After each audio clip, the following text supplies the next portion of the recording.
Approche de la clôture de l'année académique 2025-2026, les candidats aux différents examens d'État intensifient les préparatifs afin d'aborder sereinement les épreuves officielles. Entre séances de révision, travaux dirigés et cours de renforcement, les élèves et encadreurs mettent les bouchées doubles pour maximiser les chances de réussite. Je suis en train d'enseigner les élèves parce que dans notre pays, on doit former au moins des jeunes qui seront aptes dans le futur afin qu'ils puissent bien diriger le pays. À peine là, j'ai même posé la question aux enfants. Quelles sont les étapes de la rédaction? Ils ont dit que non, il y a 3 parties et les enfants ont récité. Et ils savent à l'introduction comment faut-il faire, au développement comment faut-il faire et à la conclusion également. La classe de CM2. L'examen se prépare dès le premier jour de l'école avec des leçons ainsi que des exercices d'application. On fait aussi des travaux dirigés l'après-midi et on est tous dans le bain de l'examen. On s'apprête à faire beaucoup d'exercices en mathématiques, surtout les questions de cours. Chaque matin, on fait des révisions et quelques questions en orthographe, conjugaison. Il y avait, je crois, 5 élèves qui n'étaient pas éveillés, mais là, quand même, ça va. Ils s'adaptent rapidement. Nous sommes en train de faire les TD pour préparer les enfants pour qu'ils partent à l'examen sans anomalie. Ce sont les questions de cours. On a commencé par les sciences physiques. On pose la première question aux enfants, dit de quoi est caractérisée une force. Et la deuxième question, on demande à l'enfant de définir un métal et quelle est l'utilité des métaux. Et en éducation à la vie familiale, quelle est l'importance d'un menu. On demande aux enfants cite les 2 conséquences liées aux mauvaises habitudes alimentaires. Nous venons de mettre les nombres par ordre de croissance. C'est le Congo. Dans plusieurs établissements de la place, les candidats au certificat d'études primaires et élémentaires CEP s'exercent notamment à la dictée, aux questions de cours ainsi qu'aux exercices de compréhension. Une étape décisive pour ces finalistes du cycle primaire. Alors, je me prépare bien, je suis aussi un peu stressée. Mais je suis sûre que je vais avoir l'examen. Je me sens prêt à affronter cet examen pour passer au collège. J'aimerais dire à tous camarades de se préparer pour le CEP. Elles peuvent stresser, mais avec les explications, ça va. Elles nous enseignent bien.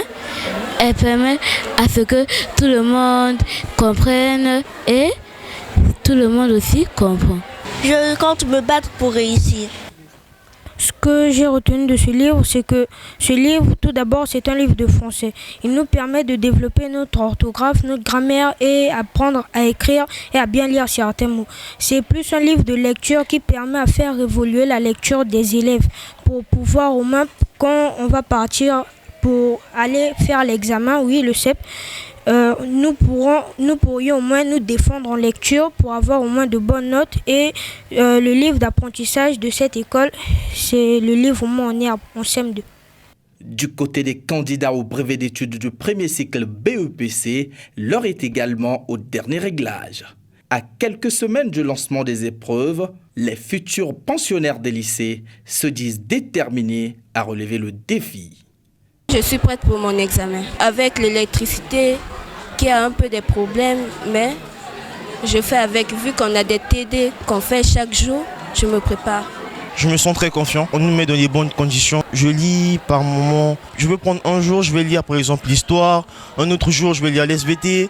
Il faut juste bien s'organiser. Ça se prépare bien, on fait souvent des TD, etc. Les lundis, je révise physique-chimie, mardi français, mercredi SVT, jeudi mathématiques, vendredi je me repose et au week-end je fais une révision générale. Je passe des nuits blanches parfois pour réviser, mieux retenir mes leçons parce que c'est mieux de réviser la nuit, il n'y a pas de bruit, etc. Après, je m'exerce beaucoup en maths et en physique-chimie parce que c'est la base, surtout les mathématiques, c'est coefficient 4. Je me réveille à 5 heures pour lire et je pars au centre. Quand je finis le centre, je me repose un peu et vers les 21 heures, je me mets à lire. On fait toutes les matières, en particulier le français qu'on vient de tirer. On bosse plus maintenant sur les matières scientifiques et on s'appuie aussi sur les matières littéraires. La vie quotidienne, je me réveille 5h30, je me réveille, je prends ma douche, tout ça.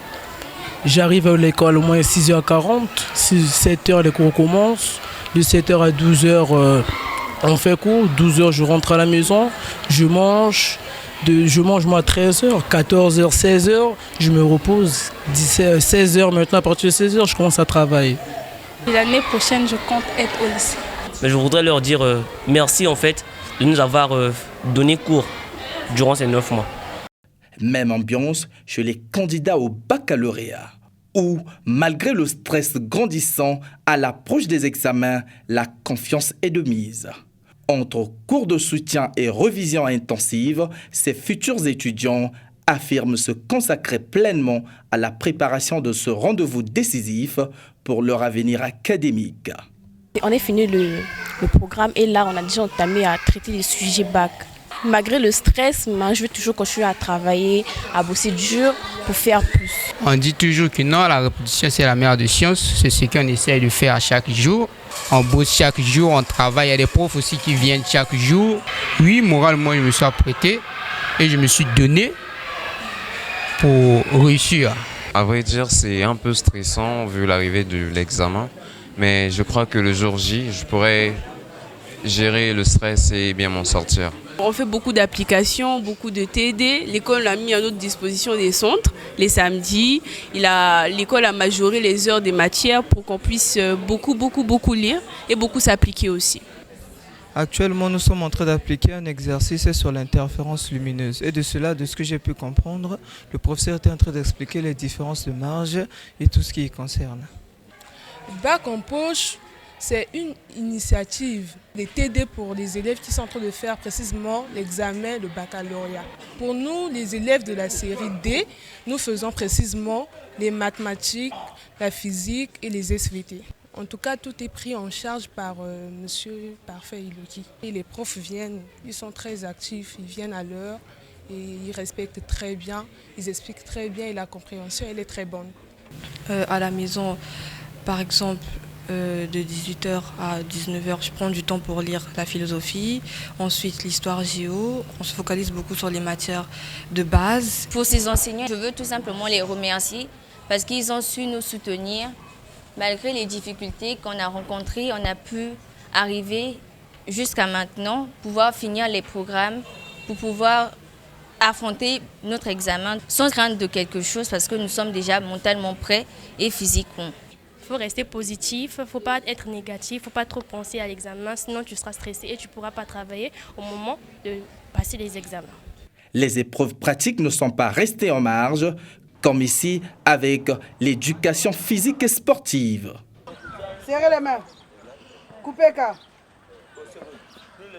L'EPS pour moi c'est plus, pour le BPC déjà ça me permet déjà d'avoir plus de points facilement parce que l'EPS c'est une matière assez facile vu que ça nécessite plusieurs conditions physiques, plus sur le corps et puis l'EPS nous permet aussi non seulement pendant le BPC de garder la forme mais aussi pendant d'autres épreuves de pouvoir nous stabiliser parce que beaucoup d'entre nous ne le savent pas mais l'EPS va aussi moralement que physiquement. On fait l'EPS pour bien se préparer pour affronter le BPC rouge. C'est pour améliorer les conditions physiques.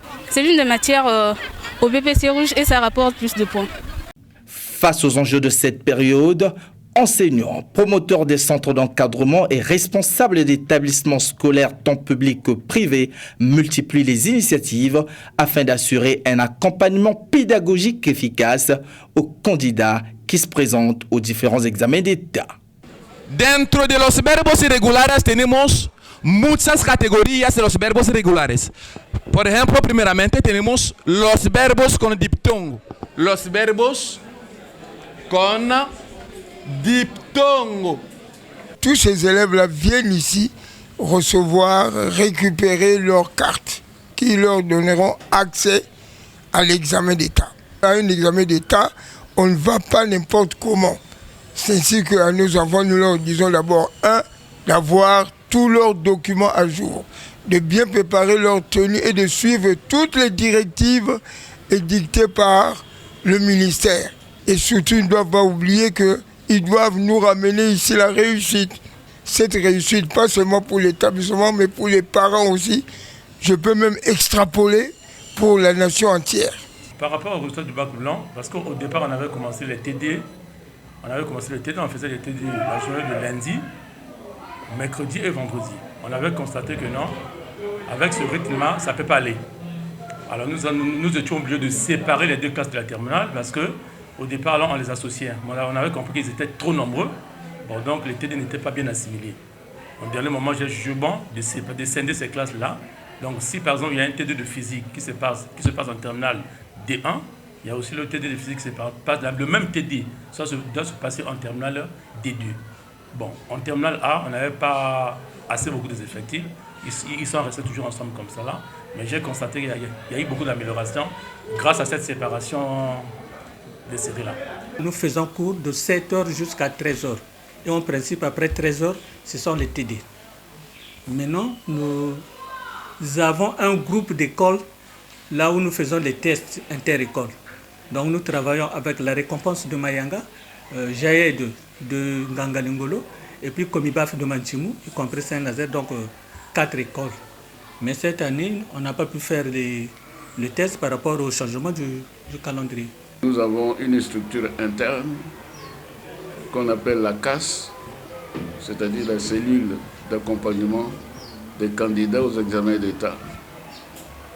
Et c'est cette cellule qui suit les candidats. La CAS a pour objectif de suivre tout ça et d'apporter éventuellement des solutions si cela est possible. Personnellement, j'avais écrit un livre pour les terminales scientifiques, un cours de physique-chimie et puis un livre d'exercices pour les travaux dirigés que j'ai remis gratuitement aux élèves de terminale pour les aider à mieux préparer leurs examens. La classe de 3e fréquente le matin, de même que la classe de CM2. Nous organisons des TD chaque samedi. Le matin, ils ont cours, la classe de 3e d'abord, et à partir de 12h, ils ont TD jusqu'à 16h. Et la classe de CM2, ils ont des TD, étant donné que la classe de CM2 ne fréquente que de lundi à vendredi. Ils ont TD chaque samedi et à partir de 8h jusqu'à 10h. Pendant le bac, nous mettons à la disposition de ces élèves des moyens de transport qui les emmènent jusqu'à leur centre d'examen pour qu'ils passent de mieux en mieux leur examen. Donc dans de bonnes conditions, s'il faut le dire. La balle est donc du côté des candidats pour relever le défi, satisfaire les parents, faire honneur à la nation et honorer également leurs établissements respectifs.